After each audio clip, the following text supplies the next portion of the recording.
Good evening, I'm Claudia Liza. Welcome to 5 News Tonight. Could it be that lockdown actually is working? Also tonight, calls for more help for people suffering with long COVID. Good evening. A major study has found that the latest lockdown in England has been working. In fact, infection rates are down 2/3 from last month. And that's all important. Our number, where the crucial threshold is 1, is now down to around 0.7. Well, the next question, of course, is what does it mean for coming out of lockdown? Julian Drucker reports. Well, as we saw there, celebrities have been getting involved in campaigns urging people from ethnic minority communities to get a COVID jab. One para-athlete is adding her voice. Wheelchair racer Anne Wafula Strike actually got her first dose of the vaccine this afternoon, and she spoke to me shortly afterwards.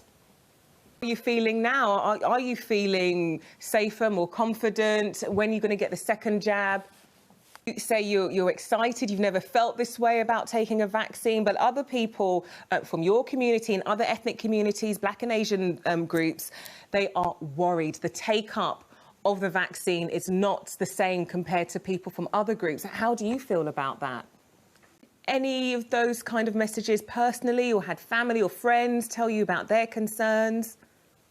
And what is your message to those from Black and Asian communities? Well, on the whole, vaccinations are still climbing in the UK. Meanwhile, Sir Keir Starmer has accused the government of setting out a roadmap to yesterday.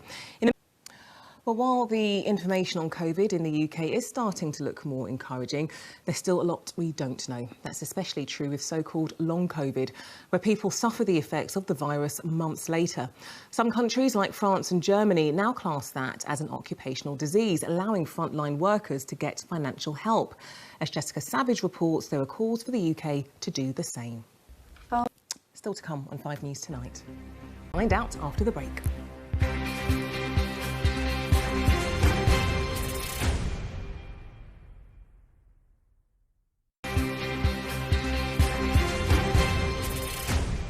Welcome back to 5 News Tonight. Now, losing a loved one is never easy, but the pandemic has made the goodbye and the grieving even tougher with the added sense of isolation. Now, one hospice in Worcestershire says it's seen a rise in the number of young people seeking support with their emotions. Toby Sadler has been speaking to 4 children who've suffered a bereavement to find out what helped them cope. Well, just to say, all of the young people Toby spoke to are supported by their parents and their counsellors. And here to talk to us a little bit more about the help available is Michaela Willis. Now, she runs the National Bereavement Partnership charity, which includes a support line for those who have lost loved ones. Oh, Michaela, so good to have you with us. This is such an important issue, particularly now.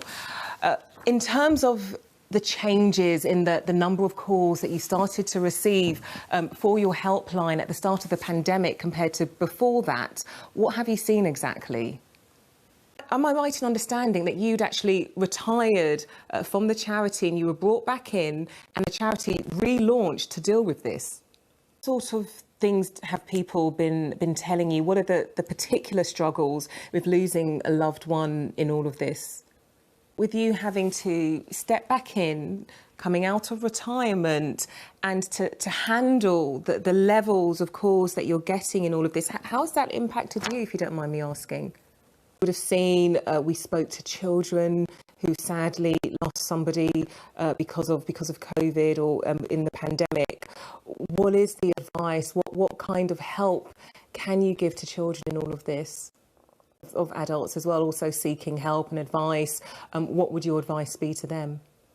Somebody isn't ready to talk just yet. What kind of advice could you give somebody just, still I can imagine just dealing with everything, coming to terms, coping, but just not ready to talk? What kind of advice could you give then? What if you or someone you know has lost a loved one and could use some help? The National Bereavement Partnership website and the helpline number should be on your screen right now. On to some other news now. And Facebook has blocked users in Australia from reading or sharing content from news sites. In America, a huge storm has killed at least 24 people and left millions without power. Arctic snow and winds have swept across the southern US, with one medical worker there called it a public health emergency, while some scientists warned this could be the sign of things to come, all down to climate change. Well, earlier I spoke to climate expert Judah Cohen and began by asking exactly what could be causing this harsh and deadly winter. happening in parts of America, like Texas, is that how you describe North Pole weather in Texas right now? To reverse it, I say reverse it, to make things go back to the way they were, the way they should be. Well, it's not just humans suffering from the cold in Texas.